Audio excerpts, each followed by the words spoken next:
তো 2 মিনিট আমি ফুটিয়ে নিয়েছি। এবার ওপর দিয়ে একটু কাঁচা সরষের তেল আমি ছড়িয়ে দেবো। চলুন, হয়ে গিয়েছে, এবার নামিয়ে নিই। এবারে নামিয়ে নিয়ে আর আসছি।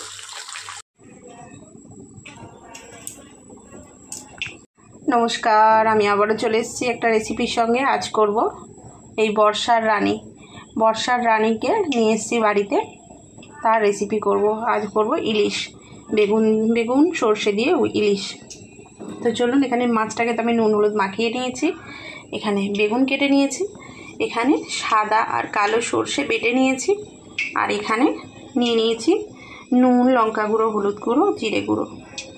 আর কড়ায় তেল গরম বসিয়ে দিয়েছি। ইলিশ মাছ মানেই সর্ষের তেল, কিন্তু ইলিশ মাছ অন্য তেলে ভালো লাগে না, সর্ষের তেলেই তার স্বাদটা এনহ্যান্স করে। তো চলুন, তেলও গরম হয়ে গেছে, মাছটা খুব হালকা করে ভেজে নেব। তেল গরম হয়ে গিয়েছে, এবার মাছগুলো একে একে ছেড়ে দেবো।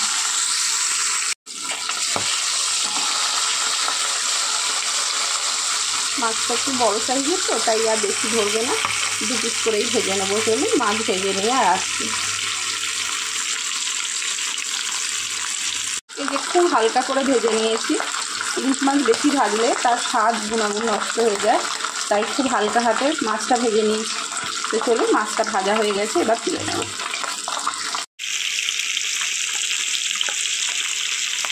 মাছগুলো আমি ভেজে তুলে নিয়েছি, দেখতেই পাচ্ছেন খুবই হালকা করে ভেজেছি।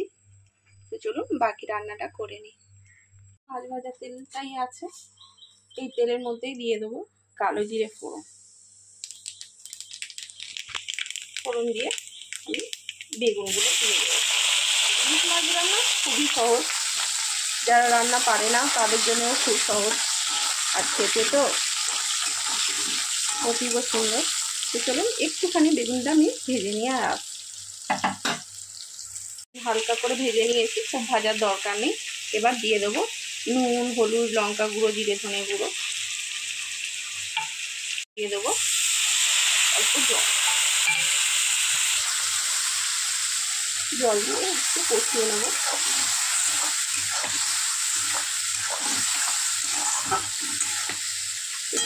একটু কষিয়ে নিয়ে আর আমি আসছি।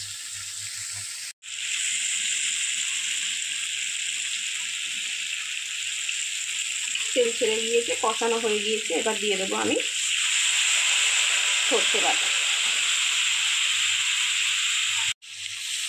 এবার পরিমাণ মতো জল দিয়ে দেবো, জল দিয়ে আর এটা রান্না হতে দেবো।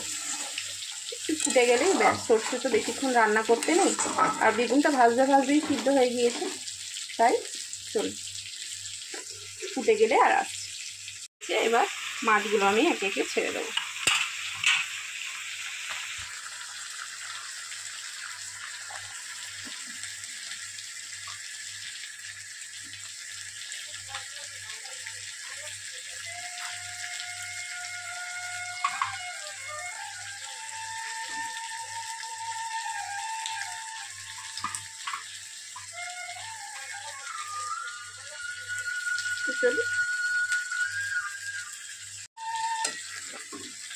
দিয়ে দিয়েছি, এবার 2 মিনিট ফুটিয়ে নিয়ে আর নামিয়ে নেব, তাহলেই তৈরি হয়ে যাবে বেগুন ইলিশ। তো চলুন, আসছি 2 মিনিট পর। তো 2 মিনিট আমি ফুটিয়ে নিয়েছি, এবার ওপর দিয়ে একটু কাঁচা সরষের তেল আমি ছড়িয়ে দেবো। চলুন, হয়ে গিয়েছে, এবার নামিয়ে নিই। এবারে নামিয়ে নিয়ে আর আসছি। তো তৈরি হয়ে গিয়েছে আমার সর্ষে ইলিশ। তো রেসিপিটা যদি ভালো লেগে থাকে অবশ্যই লাইক, শেয়ার অ্যান্ড সাবস্ক্রাইব করবেন। আর রেসিপি সম্পর্কে কিছু জানার থাকলে অবশ্যই আমায় কমেন্ট করবেন, আমি তার রিপ্লাই দেবো।